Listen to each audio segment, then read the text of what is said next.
Psalm 23 says, "The Lord is my shepherd, I shall not want.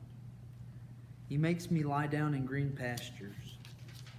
He leads me beside still waters. He restores my soul. He leads me in paths of righteousness for his name's sake. Even though I walk through the valley of the shadow of death, I will fear no evil, for you are with me. Your rod and your staff, they comfort me. You prepare a table before me in the presence of my enemies. You anoint my head with oil. My cup overflows. Surely goodness and mercy shall follow me all the days of my life, and I shall dwell in the house of the Lord forever." The promises of Psalm 23 are pretty incredible. The peace, the provision, the protection that God offers to those who are his followers. I mean, it's what we're all looking for, isn't it? The Lord is my shepherd, I shall not want. God promises that. He makes me to lie down in green pastures, leads me beside still waters. He restores my soul. He restores my soul. These are all things that we desire. But everything that God promises in here are contingent on two key things, two things that we need to understand. The first is God is the shepherd. We are the sheep. We receive these promises when we realize the dynamic of that relationship. We are not the leader. We're not the one making the decisions. We are the ones that follow his lead. When we follow his lead, then he leads us beside the still waters. He restores us. He leads us in these paths of righteousness. In John chapter 10, when Jesus says, "I am the good shepherd," he says, "My sheep know me. They hear my voice and they follow me." So we need to ask ourselves, when Jesus talks, are we listening? Are we following?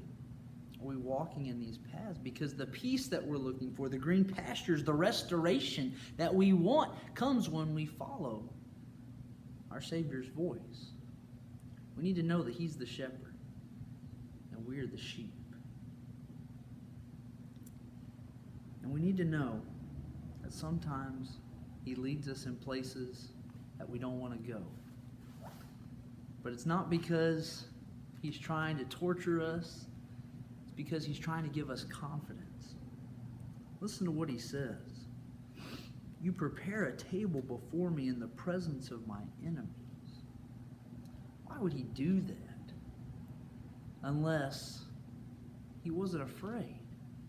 Unless he knew that he was greater than anything we might face. Jesus sits down to feast, and he makes a spot for us in the presence of our enemies, because he has nothing to worry about. Even if we walk through the valley of the shadow of death, the brink of the end of our lives, even if we're walking through that path, he says that's not the destination, that's just the doorway.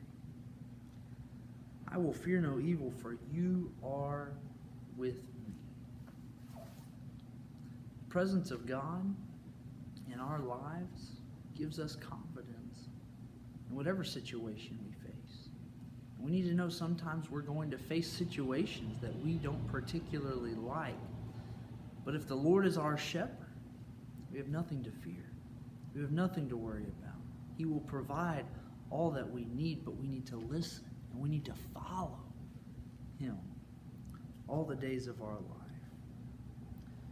"Your rod and your staff, they comfort me." All these things that he is promising come from his presence, come from us listening and following the shepherd's voice. And so today, if you want these promises in your life, if you want the peace and the provision and the protection that God offers against these forces of darkness and evil and the struggle and stress of life and the attacks of Satan on your life, if you want God to be with you, you have to follow his lead. Follow the shepherd. Jesus said, my sheep hear my voice and they follow me. And when we do that, we experience the joy and the pleasure and the fulfillment of being with God. "I will fear no evil, for you are with me."